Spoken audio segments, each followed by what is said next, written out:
Assalomu alaykum, Cherry ishqibozlari. Bugun sizlar bilan Cherry Tiggo 2 Pro avtomobil haqida gaplashamiz.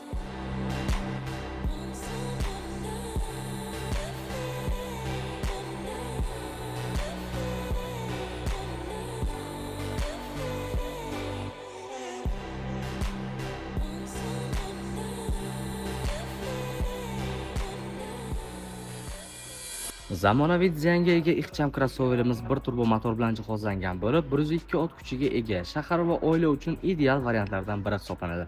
Yengil qotishmali disklar, balon radiosi esa 17, qizil rangdagi old va orqa tormoz supportlariga ega, disklari esa ikki xil rangda bo'yalgan. ABS tormoz tizimiga ega bo'lib, maksimal tezligi 170, shahar ichida yoqilg'i sarfi 701 litr, trassada esa 505 litr rasxod qiladi. 92 yoki undan yuqori benzin quyish tavsiya qilinadi. Yoqilg'i bakining hajmi 50 litr, bagaj hajmi esa 420 litr, ya'ni sayohatlar va dam olish uchun, oziq-ovqat va boshqa ehtiyojlarni qondirish uchun bemalol yetadi.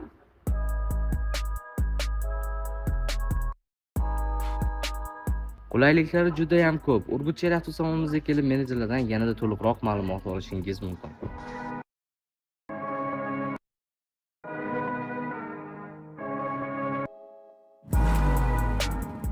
Old o'rindiqlarida isitish tizimlari bor. Katta 9 dyuymli sensorli displey bilan jihozlangan multimediyasi o'zbek, rus va ingliz tillarini qo'llab-quvvatlaydi. Xullas sanasak imkoniyatlari juda ham ko'p. Puliga nisbatan ancha hamyonbop crossover hisoblanadi. Ushbu avtomobil, ya'ni Cherry Tiggo 2 Pro avtomobili sizga yoqdimi? Kommentariyada fikringizni qoldiring va keyingi videomizda qaysi avtomobilimizni to'liq obzor qilib berishimizni xohlaysiz? Kanalimizga obuna bo'lish esdan chiqmasin.